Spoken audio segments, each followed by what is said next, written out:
why one of the most famous sounds in the world is about to fall silent. My first reaction was A, shock, B, incomprehension, and C, 4 years?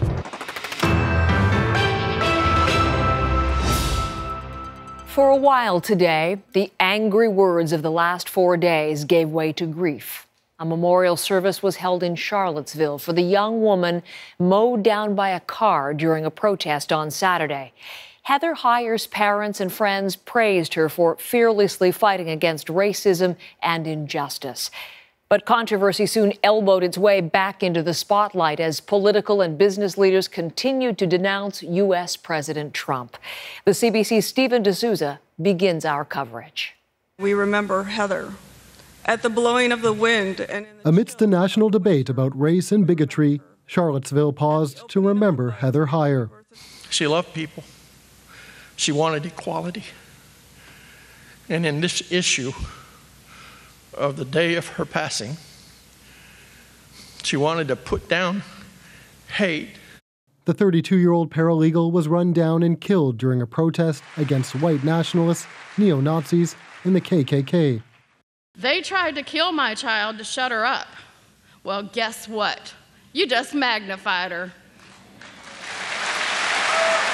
Her mother called on the country to make her daughter's life matter. You make a point to look at it and say to yourself, what can I do to make a difference? And that's how you're going to make my child's death worthwhile. I'd rather have my child, but by golly, if I got to give her up, we're going to make it count. While there was no mention of Donald Trump's name during the emotional service, his unwillingness to fully condemn hate groups hangs over the country like a dark cloud. I think there's blame on both sides. You look at both sides. I think there's blame on both sides. Some today called out Trump directly. There is no moral equivalency between the KKK, the neo-Nazis, and anybody else. Many prominent Republicans rushed to condemn the idea of racism, but made no mention of Trump himself. Among them, Secretary of State Rex Tillerson, meeting with Foreign Affairs Minister Chrystia Freeland. There is just simply no place for that in our public discourse. We are absolutely clear in being unequivocal in our condemnation of racist hatred. For anyone willing to defend Trump, the White House sent out these talking points, saying he was entirely correct, that both sides acted inappropriately, and that he called out groups by name, but for the media, that will never be enough. It's disturbing. Some conservative commentators who've stood by Trump through every controversy couldn't bring themselves to deliver that message. For anyone to come on any network and defend what President Trump did and said at that press conference yesterday is completely lost and the potential to be morally bankrupt. Business leaders also continued to abandon Trump. Today, Campbell's Soup CEO Denise Morrison was the latest to distance herself, saying Trump needs to be unambiguous in denouncing white supremacists. The CEOs and business leaders who work with Trump reportedly decided today that they couldn't work with him and were going to quit en masse. Reports say that they told Trump, who then took to Twitter to announce the business councils were disbanding to make it look like it was his decision. Stephen D'Souza, CBC News, Toronto. Many powerful people are criticizing the U.S. president, but what about those who don't walk the halls of power? Donald Trump took the state of Michigan in the presidential election, but just barely, by about 10,000 votes. So how much support is there for him now after this latest controversy? The CBC's Jacqueline Hansen traveled to Michigan to find out. When one car is clean, another quickly takes its spot. Customers wait and watch and worry about what's going on elsewhere in their country. And you have to recognize when something is right and recognize when someone is wrong. In this pastor's eyes, President Trump's response to what happened in Charlottesville falls far short. We got a president who's pushing hate. And she says he's giving permission for people to talk and act in ways that could escalate even further and put her community at risk. Where we're going to be worried about our children going to school and they're going to attack our children in school, I'm really worried about that. I don't want anybody's children to be attacked. Not theirs, not ours. It's clear here in the heart of Detroit that Trump's words hit home and hard. But some of his supporters outside of the city see things differently. This marina in the predominantly white village of Algonac is bustling with mostly Trump supporters, unfazed by what the president said this week. I heard the whole speech. It didn't bother me at all. I thought he was right what he was saying. And quick to excuse how the president said it. He's not a politician, Right. and that's the best part of it. He's not a politician. Yeah, That's how he is. He's one of us. That one should be fixed. Yours is probably fixed. On the opposite side of town, the same sentiment. I support Trump 100%. Adamant that his words are being twisted. I think the media is so biased against the president, doesn't matter what he says, they're not going to buy into it. And it seems no matter what Trump says, they'll happily ride out the rest of his presidency and even plan to vote for him again in 2020. Jacqueline Hansen, CBC News, Algonac, Michigan. Criticism of Donald Trump was not limited to Americans. World leaders chimed in today. British Prime Minister Theresa May didn't mention Trump by name, but... And there's no equivalence, I see no equivalence between those who propound fascist views and those who oppose them. Germany's justice minister did mention the president directly. In a tweet, he said it is intolerable how Trump is now glossing over the violence of the right-wing hordes from Charlottesville. No one should downplay anti-Semitism and racism from neo-Nazis. And Iran's Ayatollah Ali Khamenei tweeted that if the U.S. has any power, they better manage their country, tackle white supremacy, rather than meddle in nations' affairs. Once again, there's lots to talk about tonight on the Trump story. And once again, joining us from Washington is the CBC's Keith Bogue. And Keith, Jacqueline's report captures exactly what you have said time and time again, that Trump's approval ratings are very low, but nothing seems to shake his base. Absolutely right. I mean, the majority of the country clearly disapproves of Donald Trump, but the majority of Republicans clearly and strongly approve of Donald Trump, and that's the constituency that he's worried about, and that's the constituency that keeps Republicans quiet because they worry about it too. They don't want to be too critical of the president.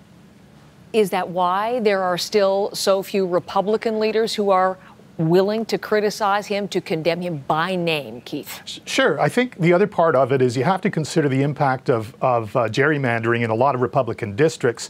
In those districts, they're so safe for Republicans now, there isn't really any competition from Democrats. The real political competition comes from other Republicans. So the thing they fear most is not an election, it's a primary challenge. And they know that if they get out of line with Donald Trump, he's going to be behind a primary challenge. We've seen some of that kind of activity from him already. He plays hardball with his own party.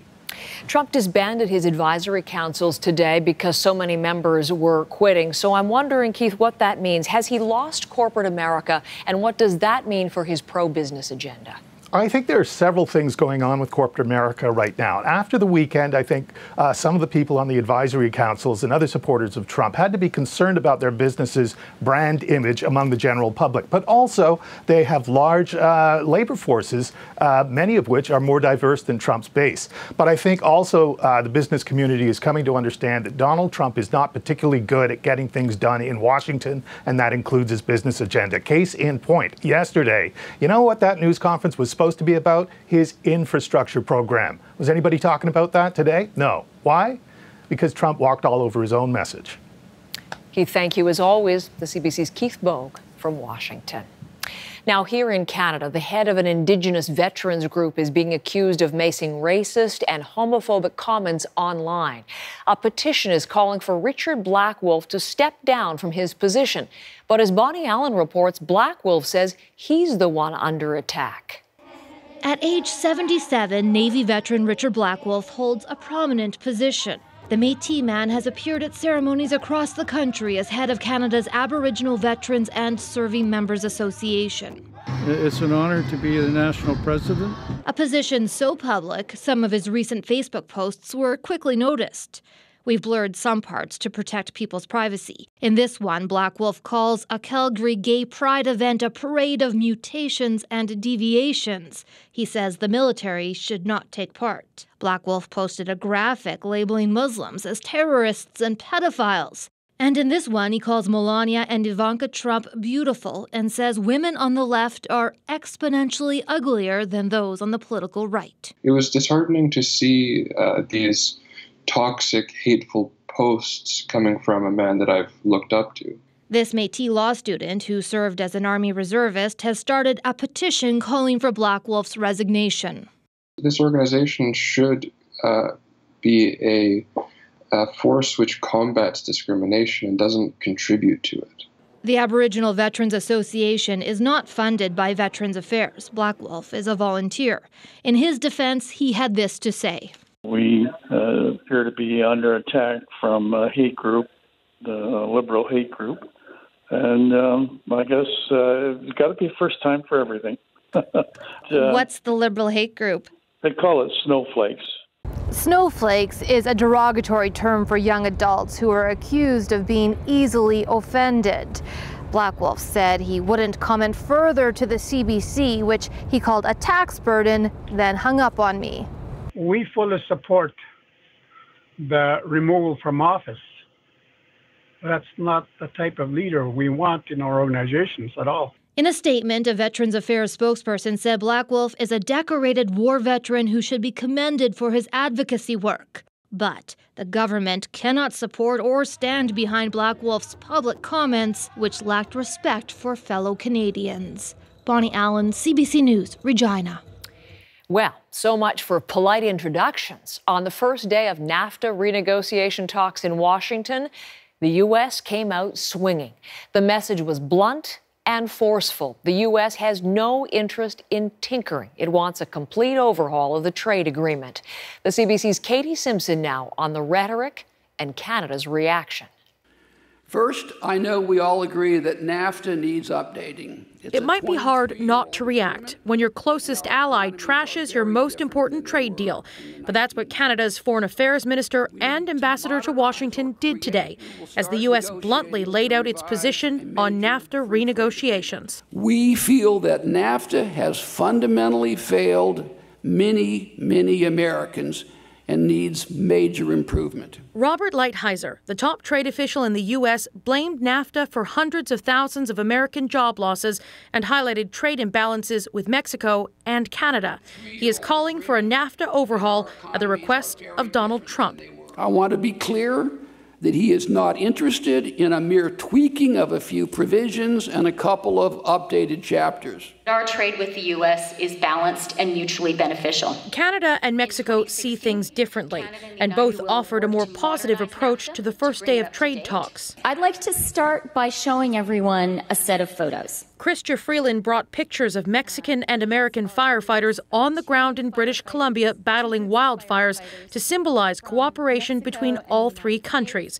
It's a theme she and her Mexican counterpart hope the U.S. will keep in mind. For a deal to be successful, it has to work for all parties involved. Otherwise, it's not a deal.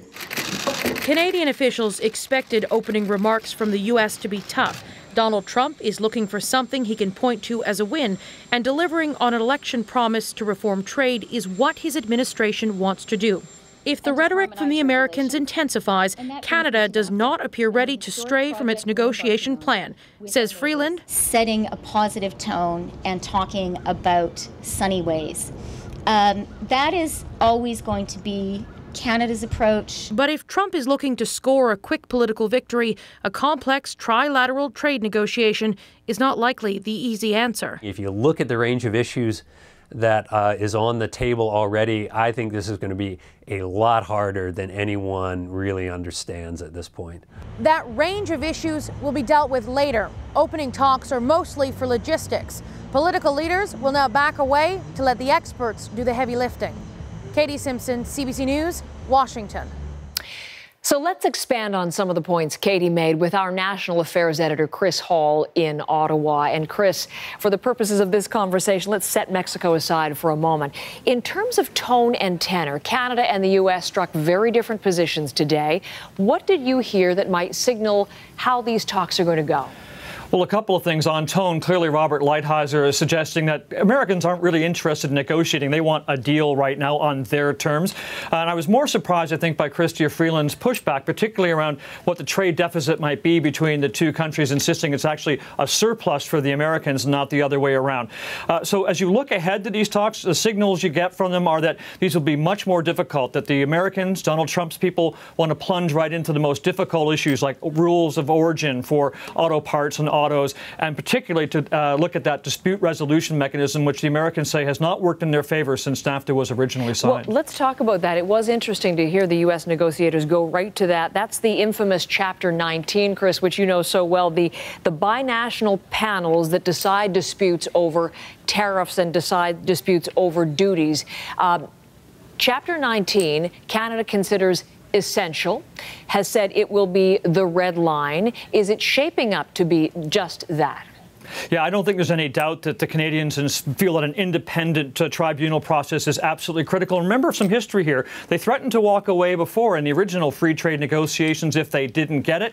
And I think as a red line, well, perhaps it's too early to tell, but it's certainly going to be, I think, the most difficult issue to resolve.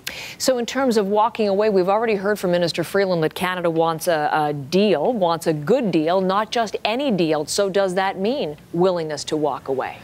I think they're sending that signal they're willing to do so on this. I think the sense that they don't believe that Donald Trump will rip up the deal. He's been hearing from a lot of governors, including Republican governors who depend on trade with Canada at their states.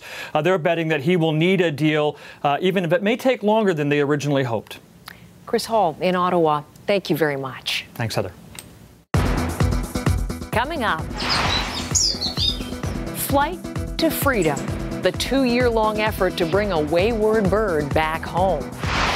Plus, should all Confederate monuments be removed from public spaces in the U.S.? A city councilor from Charlottesville is among our guests, waiting to weigh in.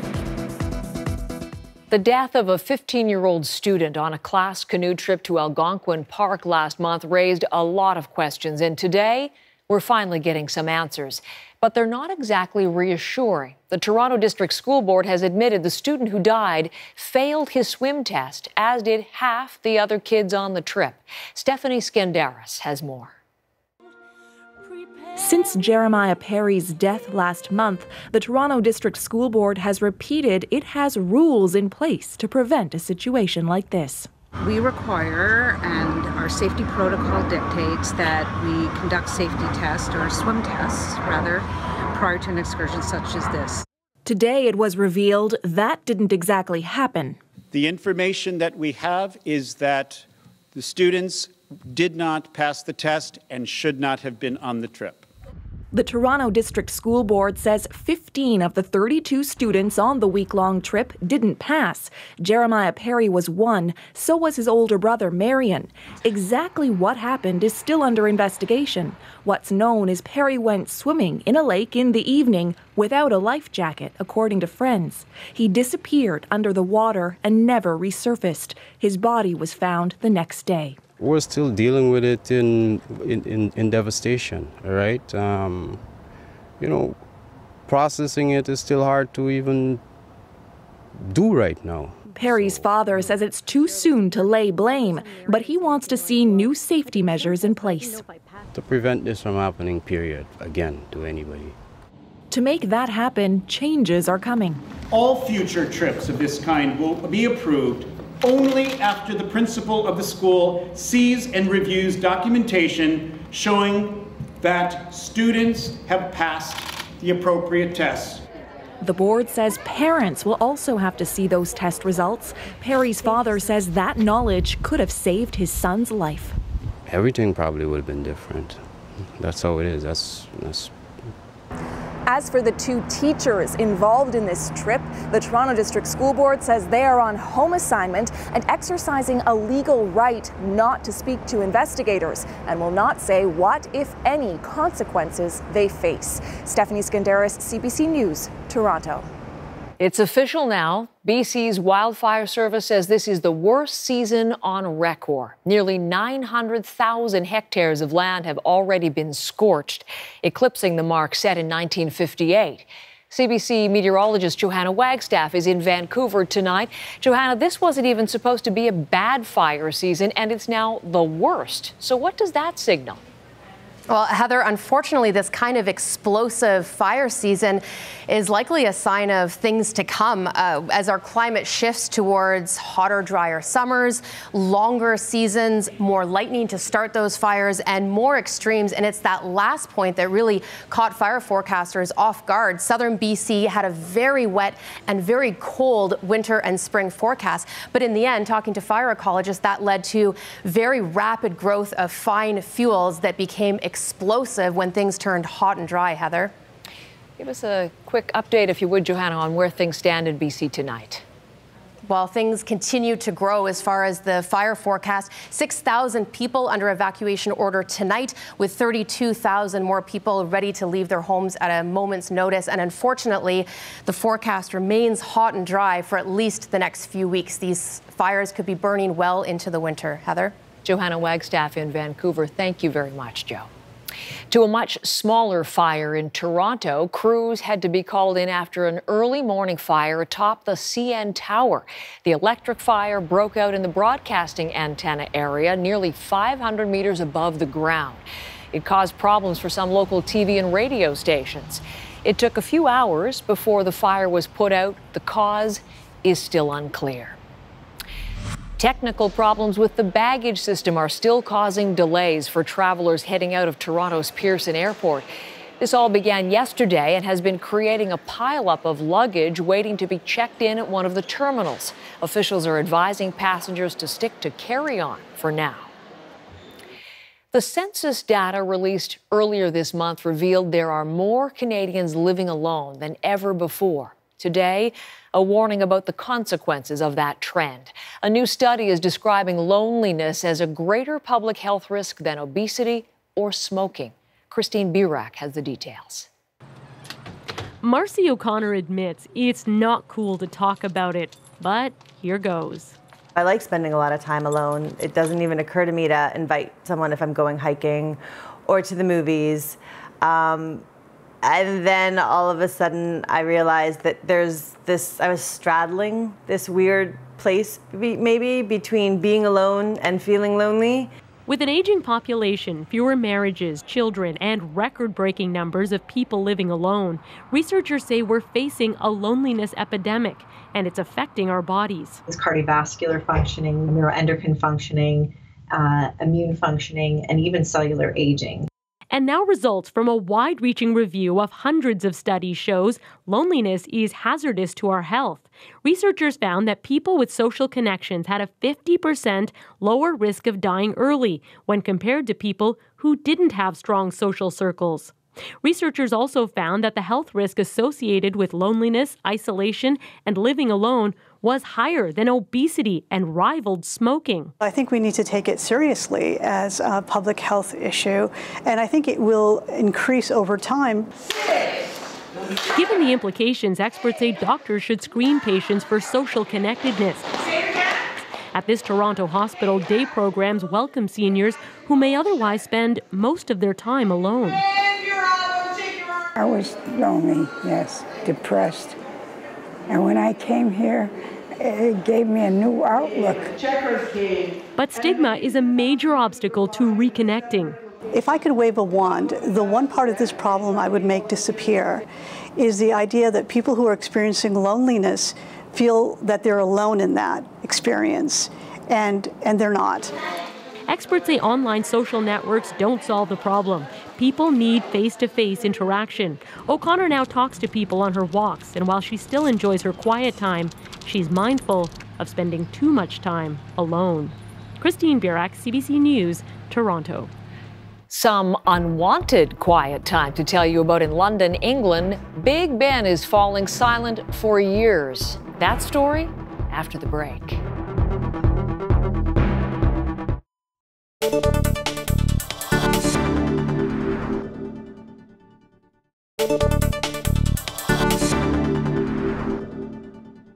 Good morning. I'm Heather Hiscox. New information Just into me now, the University of Moncton. So number one, the tale of the tapes. It is a deadly start to tornado season, and there has been talk that this could trigger an election. Good morning once again from Yellowknife. This is something we've never done on our program before, and it's how often do you need to test your house? And it sounds like there's going to be a major escalation. Tell us a little bit more about what you've uncovered about breaking news that you heard live here on CBC News Network. We're live in Charlottetown today. I had equally big hair, like gigantic hair. What is it about young guys in their 20s? What do you like? Hoping for a Canada-Russia matchup in the gold medal final. What have these 48 hours been like for you? You rarely do interviews, I know, so I'm particularly thrilled to thank you for being here, number one, on this day of, I've been calling it intense emotion. The weather situation, it's vicious to say the least. A city is gripped by the search for a killer. We're getting some big breaking news this hour from the Canada Revenue Agency. There isn't a Coast Guard icebreaker on the way to break them free. You know, you touched on something that so many Canadians have said, didn't necessarily agree with this politics, but I sure would have liked to have sat down and had a beer or two with them. They call me joking, just joking. I got it, I got it. You think you've done it all in your career? Well, not quite. Oh, Canada, we stand on guard for thee. Well, that was fun, wasn't it? All sorts of memories from across the country, around the world, memories and hairstyles and hats and the whole rigmarole. Well, live in the next commercial break here, I'll be taking your questions. You can ask about anything you saw just there. You can ask about my normal gig, which is, of course, the morning show, Morning Live on CBC News Network from 6 until 10 in the morning. You can ask about the Olympics, because a lot of the scenes were the Olympics. And, of course, we're getting set for South Korea coming up in less than 300 days. So, by all means, fire away. Leave a question in the comments below. I will try to get to them all in the next commercial break, and I'm looking forward to it. So see you then.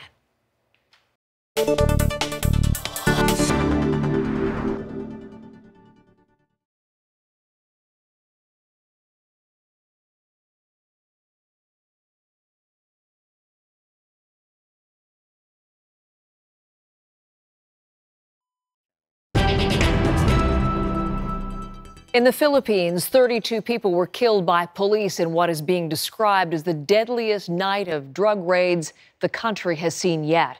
Over 100 others were arrested as part of President Rodrigo Duterte's war on drugs. Thousands have died since the crackdown began just over a year ago. The majority have been small-time dealers and drug users. In the capital of Sierra Leone, people lined up today to identify loved ones killed in Monday's mudslide. Nearly 400 bodies have been found, but recovery teams are continuing to search beneath the mud and debris. Not only are hundreds of people still missing, thousands have been left homeless. For more than a century, it's been a familiar, even comforting sound to the people of London. But Big Ben is about to fall silent. The famous bell is in need of repair, and Londoners are lamenting the years of silence ahead. Thomas Daigle explains. It's the face of London and also its heartbeat. Big Ben's familiar sound soon silenced. The Houses of Parliament are already undergoing major renovations.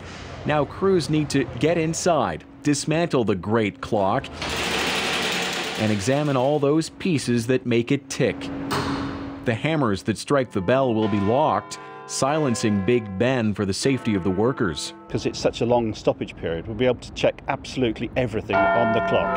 Oh, it's still working. A backdrop for so many selfies, the clock will keep ticking. But even it will mostly be covered up during renovations. So I kind of guess it's putting another 100 years of life on the tower and the clock and the bells. According to the plan, on Monday at noon, the bell will go silent for 4 years. It was approved by politicians who now say they didn't know it would take that long. This week, the plan became public, then the outrage followed. My first reaction was A, shock, B, incomprehension, and C, 4 years? We need 4 years to do this? In 158 years, the bongs have stopped occasionally for repairs, but never for this long, ringing hourly even through the Second World War. Like an ageless giant peering down below, Ben has lived to see it all. An on-screen visit from Peter Pan and friends, and an unfortunate incident involving Martians.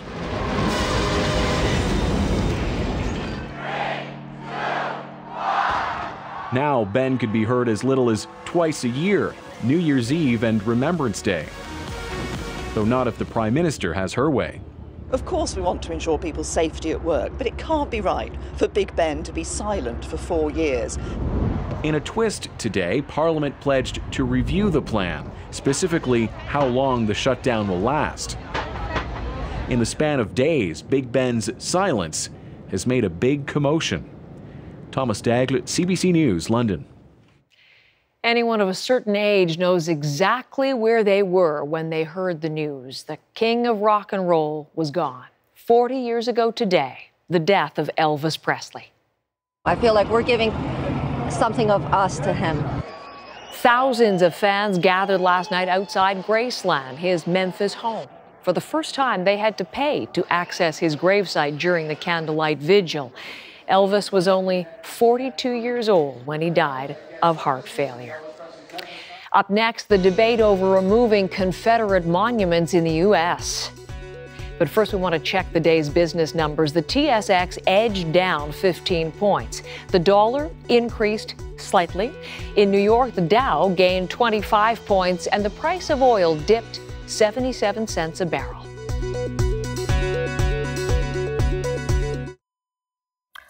Well, and up, because here we go. Hello, and well, can you just get rid of that so that I can look at the camera and not want to read? Hello, hello, hello, and welcome to our Facebook Live here in the National Studio in commercial block number 2.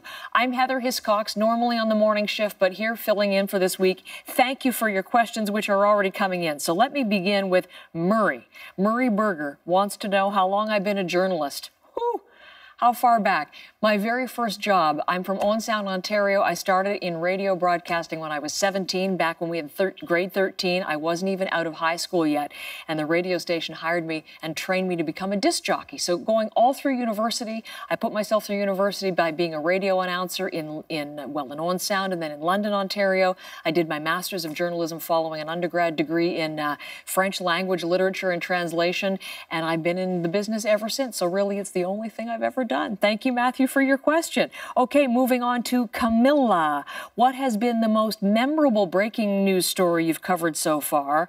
Oh, that's terrific. And Lynn-Marie Larocque, thank you for this question too. What's been the most difficult event to cover yet? That's really interesting because memorable and difficult often the same or one and the same, but not always the case.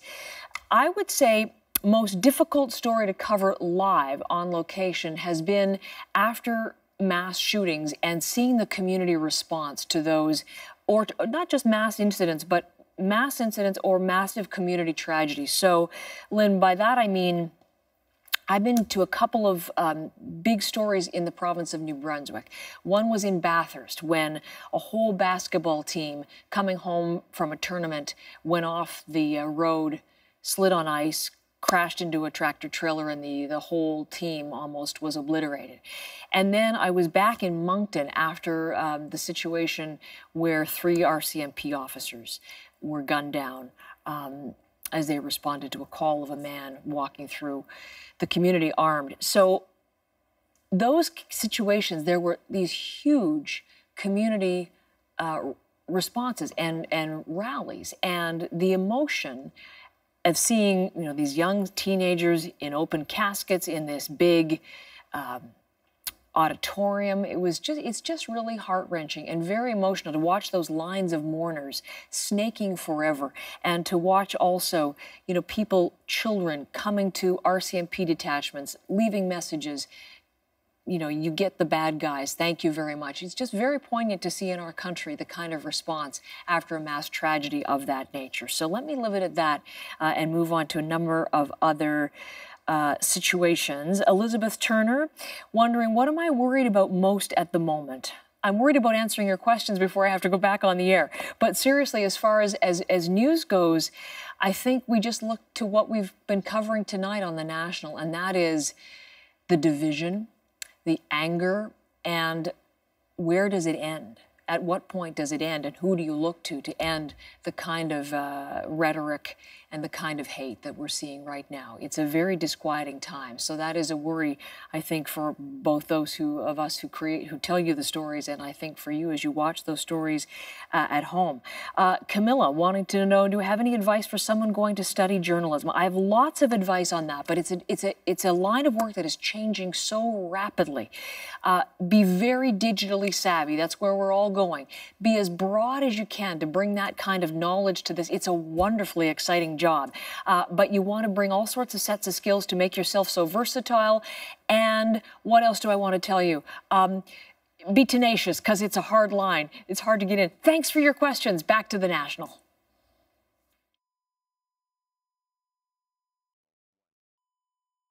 I wonder, is it George Washington next week, and is it Thomas Jefferson the week after? You know, you really do have to ask yourself, where does it stop? Donald Trump commenting yesterday about the violence in Charlottesville. In that moment, he was referring to the Robert E. Lee statue that sits in the center of the city. For some people, it and similar monuments represent an oppressive chapter in U.S. history. But how do you move forward? There is a difference, you see, between remembrance of history and the reverence of it. The message is clear from some leaders. There is no place in America for these monuments. In the second decade of the 21st century, asking African Americans, or anyone else for that matter, to drive by property that they own, occupied by reverential statues of men who fought to destroy the country and deny that person's humanity, seems perverse. And in Baltimore early this morning, more statues removed. But how do you reconcile an ugly history, especially when the ideology lives on in the present? So once again, the United States is having a national debate about Confederate monuments. Let's introduce tonight's guests. Kristen Sekos is a council member for the city of Charlottesville. From Washington, Clarence Lusane, a professor of political science at Howard University. And in Philadelphia, Jonathan Zimmerman, a historian with the University of Pennsylvania. And thank you all three for being my guests this evening. I'd like to begin with a one-sentence statement from each of you on where you stand on removing Confederate monuments. So, Kristen, begin with you. Sure. I think in cities like Charlottesville, where they are not part of a battlefield or an historical context, they are simply statues to the idea of white supremacy, and they don't belong in our cities. So, remove. Jonathan, you? I absolutely agree that they're emblems of white supremacy, but that's precisely why I think they have to remain, so that we can grapple with this history instead of airbrushing it out. And Clarence, the last view to you. Yeah, there's a reason why when you go to Germany, when you go to Berlin or you go to Frankfurt, you go to Hamburg, there are no statues for Goebbels or Himmler or Göring. That's because the German people and the German government have recognized that you cannot celebrate that terrible part of their history. And I think here in the United States, we have to take the same posture.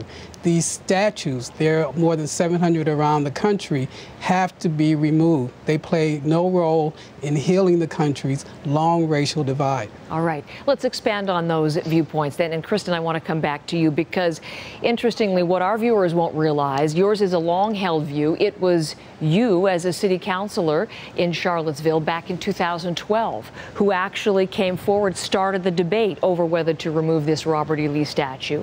And some I know say that in talking about it, that has created this flashpoint. This has attracted the neo-Nazis we have seen. They blame you for that. Do you still believe that was the right move? Well, I think to refuse to talk about injustice because it might catch the attention of people who believe in injustice isn't really a reason to not talk about it. So I think that this conversation locally has been really productive. A lot of people believe, like one of your guests, that even though they are monuments to white supremacy, that we should keep them there. I think that makes it seem as if statues are the only way that we could learn history. I think that to continue to venerate it in a place of public centrality is really more than just teaching history. It's teaching an ideal. It's sending out a signal to the world of what we believe in. So, Jonathan, to you then, because obviously countering Kristen's view, you said airbrushing of history would be the result of removing these, whitewashing of history, as I know how you've described it in some of the commentary pieces that you have written. What do you mean by that?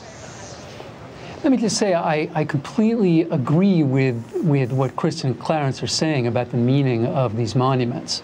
But my concern, because I am a historian, is that if we remove them, if we simply remove them, what we're going to do is we're actually going to hurt the anti-racist cause, ultimately, because we're going to create a culture of forgetting. I do not want these figures venerated, and I think Kristen is absolutely right about that. But I think we need to be much more creative about the context in which we present them. So if you go to Annapolis, for example, you find a statue of Roger Taney, and Roger Taney was the author of the Dred Scott decision, which said that African Americans aren't human beings. But instead of taking that statue down, which is something they've done with Taney statues in other places, what they did was, in the 90s, after Thurgood Marshall died, they erected a statue to Thurgood Marshall right next to it. And I understand that there are plans to put statues of Frederick Douglass and Harriet Tubman as well. These are all Marylanders. How do you learn and move forward if these things are torn down, Clarence? Do you support that argument or see it differently? No, I think, as I said, I think they should be removed because I think they do symbolize a past. That's the reason we do not have signs up that say segregation anymore. And it's not, and I think, the panelist is right that we do need to educate about that history, but I don't think the platform for that are these monuments that stand alone and people walk by them every single day without being able to be provided that kind of education. There should be something that should be done that in a broader context give people that history, but I don't think these monuments, as they situate themselves now, do that, and in fact they become a flashpoint for the white supremacist movement. The other thing I would add is that the protests against these monuments dates back more than 100 years. We kind of get these moments when they stand out, such as when the 9 people were killed in the church in Charleston, South Carolina, and that sparked the removal of the Confederate flag in South Carolina. Exactly. And Jonathan, on that point, I mean, the view that they must be there to be a reminder of history, has that not changed, or has it changed for you, given what we've seen in Charlottesville over the weekend? Look, I agree with Kristen. I think actually the debate about the monuments has been hugely salutary and hugely healthy. And I'm delighted actually that we're having this conversation right now. It seems to me there are 2 big historical myths about these monuments. First of all, the myth that they date from the Confederacy itself or from the Civil War. They do not. The vast majority of them, like the Lee statue in Charlottesville that Kristen was alluding to, date to the early 20th century, to the era of Jim Crow. A different kind of racial hierarchy, a different kind of white supremacy that, for historical reasons, was trying to airbrush out many of the evils of the Confederacy, including slavery. Create these kind of figures, these avuncular figures who weren't involved in slavery or in any malfeasance. That's myth number 1. They don't date from the Confederacy. They were actually part of Jim Crow. Myth number 2 is that they're all in the South. The majority of them are in the South because that's where chattel slavery existed, after the Revolution. But there are several in the West and in the North. All of us are implicated in this history. So, all of us, how wherever do we we live. To reconcile this history? Kristen, let me bring you in on this. The notion of remembering without honoring, and coming back to the point that Jonathan made earlier that many have put forward, this idea of contextualizing, perhaps keeping the monuments but putting a plaque or another sort of monument side by side, or removing and relegating to a museum so they can be studied in appropriate historical context. I mean, what do you think are other possible solutions here to strike a balance? I just want to go to the point that we need these monuments to remind us of white supremacy. As an American living in the South, I grew up in Mississippi, I live in Virginia now, and we don't need statues to remind us of white supremacy and of that history. We have segregation still in our neighborhoods, we have economic injustice, we have lots of other ways that we are dealing with white supremacy in our community, and we don't need statues to it. And in our case, our statue is in a very small park. And so to fill that park with other statues to balance it would deprive our city of our main gathering place where we have festivals. It's where we have our Pride Festival and our Chocolate Festival and our Innovation Festival and our Multicultural Festival. And so that, you know, to make it instead a history park would be really counter to what that park is for this community. How do you think this should be handled, Clarence? Yes, I absolutely think they should be removed. Jonathan's right about part of that history. It started way after the Civil War, in the era of Jim Crow, after the decision in 1896 to legalize segregation. But there was a second wave that started after the 1955 decision, Brown versus Board of Education, 1954, where the South, in response to the call to desegregate, the law to desegregate, there was another resurgence. So these Clarence, monuments... just pause on just for a second. I just want to bring in graphically, because we've actually tracked those. So carry on with your point. You know, so just to make that clear point that, you know, there were these two waves, and again, as Jonathan's pointing out, but these statues are erected to make a particular racist point. And so I think removing them does not undermine that history, but in fact takes that history away. So I think it's critical that as a nation and as municipalities, when we put up statues, when we invest in symbols of the country, those should be symbols that reflect the best of the country, not these dark, dark, dark moments. And those, I think, should be in historical sites. They should be in museums, as Jonathan is talking about. They should be places where you can have education about what they symbolically mean. Kristen, I want to give you the last word, because totally tonight your governor has asked all cities in the state of Virginia to remove the Confederate monuments that exist in Virginia. That's more than 200 in the state, more than any other in the United States. So I'm wondering whether you feel it's likely to inflame this issue further, or what we're likely to see now. I think keeping them here will inflame the issue further, so I look forward to removing them. And Jonathan, last word to you, because it sounds like, in essence, you're agreeing with much of what our other two panelists are saying. You just believe that the history has to remain on the books for us to learn from it. I agree completely with their premises, but not with their conclusions. Look, what Kristen said about the continuation of white supremacy is absolutely correct. And indeed, we've had a very vivid display of that over the past couple of days. But I don't agree with her in the idea that there's a consensus in this country about the evils of white supremacy, or even about its presence. And these monuments are hugely important in teaching us about that. One of the monuments in New Orleans, in NOLA, at Liberty Place, it even said, it was erected in 1930, it said in its original plaque that this monument is a monument to white supremacy. It used that term, and now it's gone. I don't understand how that serves the battle against white supremacy, to remove absolute proof, vivid documentation. You can't take that away. It is dark. Clarence is right. It's as dark as it gets, and that's precisely why we've got to keep it there. Strong points from all three of you. A pleasure to have you on our program tonight, and I thank you for the time. Kristen Sekos, Jonathan Zimmerman, Clarence Lusane, thank you all very much. Well, it's a bittersweet ending to a story of a little bird lost and the Ontario man who found her.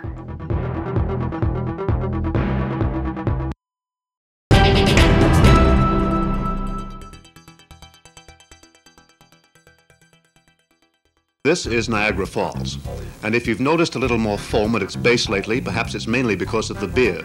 Beer that's being dumped by the caseload into the custom shed washroom upriver at Fort Erie. They are bringing more beer than usual on account of the beer strike in Ontario.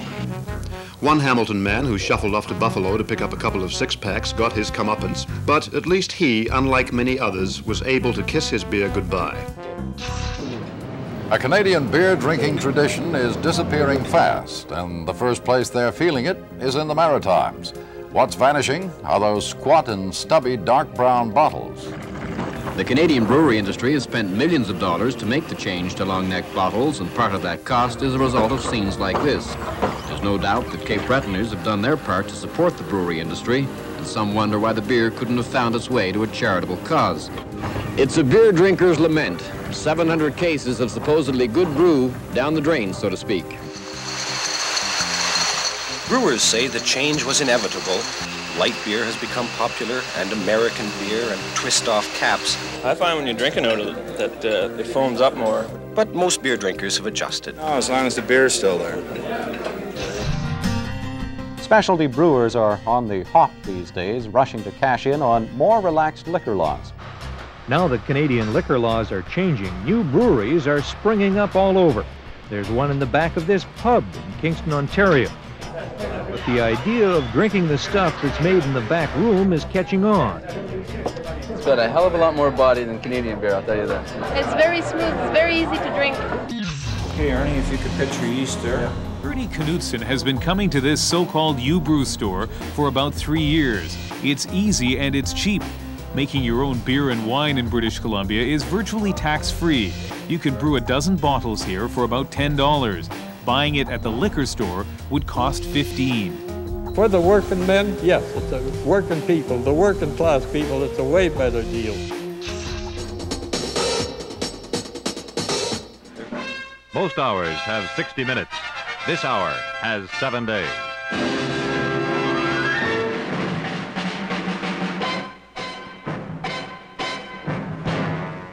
Tonight, Ralph Nader charges the Detroit car companies with running risks that can't hurt them, but do hurt us.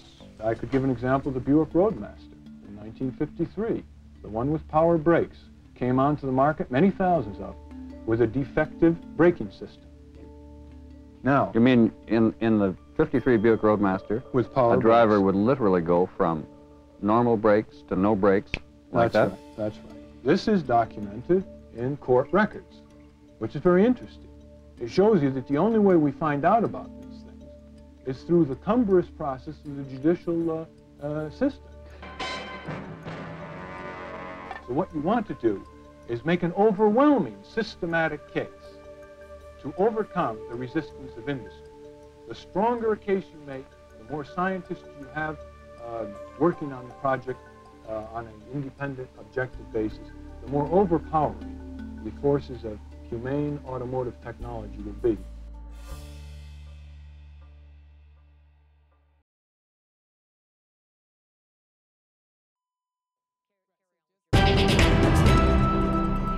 If birds could talk, the one in our next story would have one tale to tell. A Bullock's Oriole from BC that accidentally ended up more than 4,000 kilometers east has finally made it back home. But as Stu Mills tells us tonight, it's a bittersweet return. In 2015, Ray Holland described how he managed to learn so much about birds. I never had binoculars. My family couldn't afford to buy me binoculars, so I had to learn all my birds by song and chip notes, calls, etc. What's this bird behind you? Don't look. It's a blue jay. Holland was right then, and he was right when he spotted the Bullock's Oriole when it showed up near his home. And she's sitting there right on top of an apple, pecking in the apple like this. Excited birders flocked to Pakenham, just outside of Ottawa, to catch a glimpse of the bird, extremely rare for Ontario and believed to have been blown off course. Oh, that's incredible. Yeah, never here.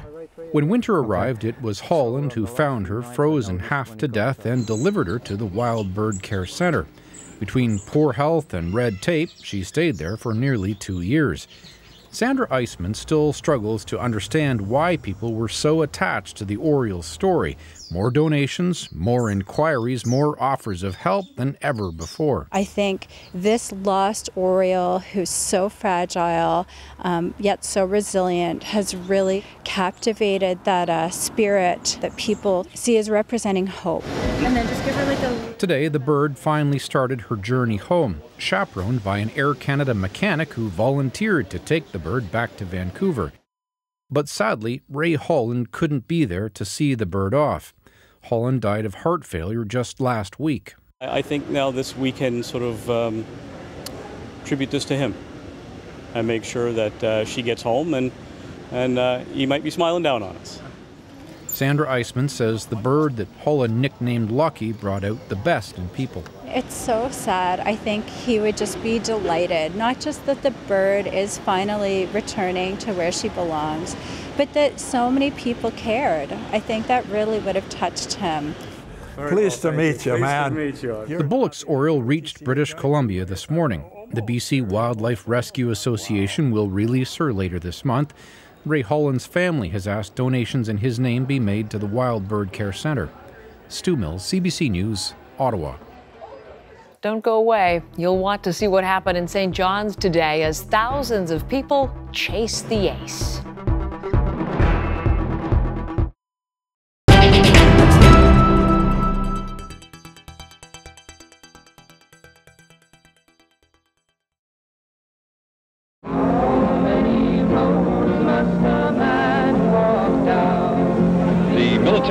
Say they have never seen anything like it around the Lincoln Memorial, or for that matter, anywhere else here in the capital of the United States. We lift our nation from the quicksands of racial injustice to the solid rock of brotherhood. Now is the time.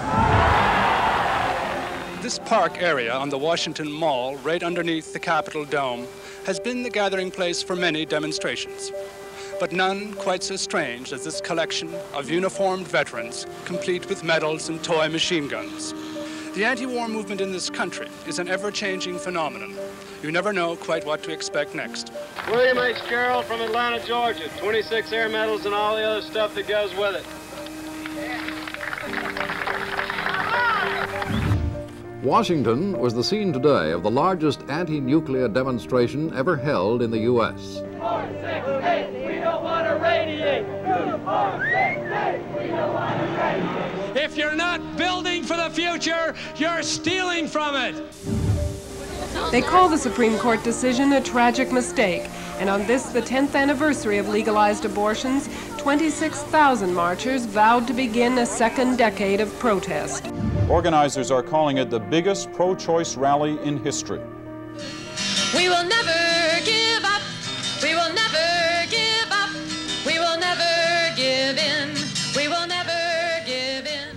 From Capitol Hill to the Washington Monument, they formed an awesome mass of people. Not the 1.5 million the organizers claimed, but the largest ever gathering of Black Americans. We're not here to tear down America. America is tearing itself down. We are here to rebuild the wasted cities. This was exactly the image organizers wanted, a pageant of Americans before a national icon. Summoned by a political commentator and a champion of conservatives. This day is a day that we can start the heart of America again. Look around you, you're not alone. You are Americans.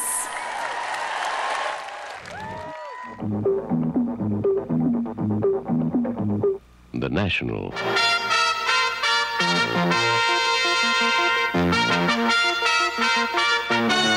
The National. Tonight.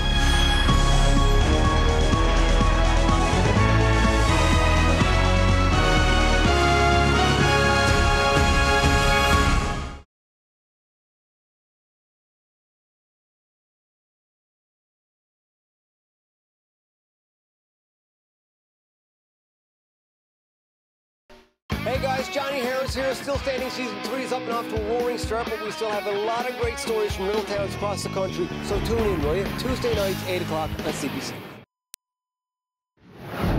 Here comes some more disruption right now. Those sirens, there you go. That truck making its way through the crowd now. A little extra drama at the Chase the Ace weekly lottery draw in St. John's tonight. A medical emergency just as the winning ticket was drawn. That delayed the big moment for the huge crowd taking part. When the winner finally got on stage and took his shot at finding the ace of spades among the 10 remaining cards, well, he found an ace all right. Just not the right one, meaning the $1.7 million jackpot grows even larger for next week. Don't worry, he still won about $210,000 in consolation. That's the National for this Wednesday night. For news at any hour, you can always go to our website, cbcnews.ca. I'm Heather Hiscox. Thanks for watching.